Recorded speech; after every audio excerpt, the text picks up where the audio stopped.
ಭಾರತ ಸರ್ಕಾರದ ರಾಷ್ಟ್ರೀಯ ಆವಿಷ್ಕಾರ ಅಭಿಯಾನದಿಂದ ಸ್ಫೂರ್ತಿಯನ್ನು ಪಡೆದು ಉತ್ತರ ಕನ್ನಡ ಜಿಲ್ಲೆಯ ಭಟ್ಕಳ ತಾಲೂಕಿನ ಸರಕಾರಿ ಹಿರಿಯ ಪ್ರಾಥಮಿಕ ತೆಂಗಿನಗುಂಡಿ ಶಾಲೆಯ ವಿದ್ಯಾರ್ಥಿಯಾದ ನಾನು ಪುನೀತ್ ವೆಂಕಟೇಶಗೌಡ ನನ್ನ ಸಹಪಾಠಿಗಳೊಂದಿಗೆ ನಮ್ಮ ಶಾಲೆಯ ಶಿಕ್ಷಕರ ಮಾರ್ಗದರ್ಶನ ಪಡೆದು ನೀರಿನಲ್ಲಿ ಚಲಿಸುವ ವಾಟರ್ ಬೈಸಿಕಲ್ ಅನ್ನು ಸಂಶೋಧನೆ ಮಾಡಿದ್ದೇವೆ.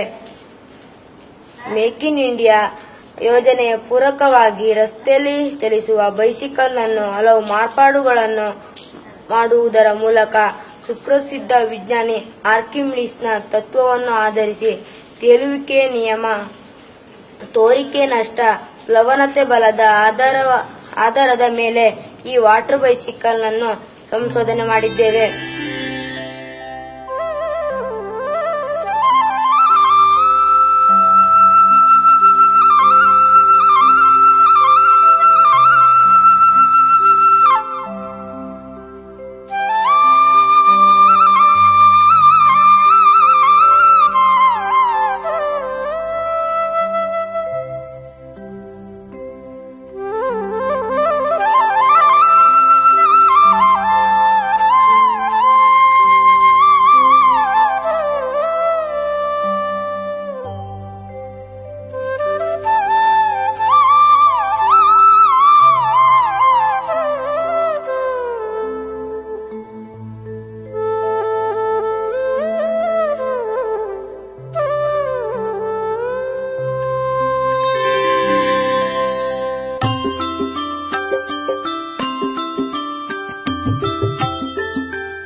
ಸ್ವಚ್ಛ ಭಾರತ್ ಅಭಿಯಾನಕ್ಕೆ ಬೆಂಬಲವಾಗಿ ನಿಂತ ಈ ವಾಟರ್ ಬೈಸಿಕಲ್ಗೆ ಮುಂಭಾಗದಲ್ಲಿ ಜಾಳಿಗಳನ್ನು ಜೋಡಿಸಿ ನದಿ, ಕೆರೆ, ಹೊಳೆಗಳಲ್ಲಿರುವ ಕಸ ಕಡ್ಡಿಗಳನ್ನು ತಂದು ತೀರದಲ್ಲಿ ಸ್ವಚ್ಛಗೊಳಿಸಬಹುದು.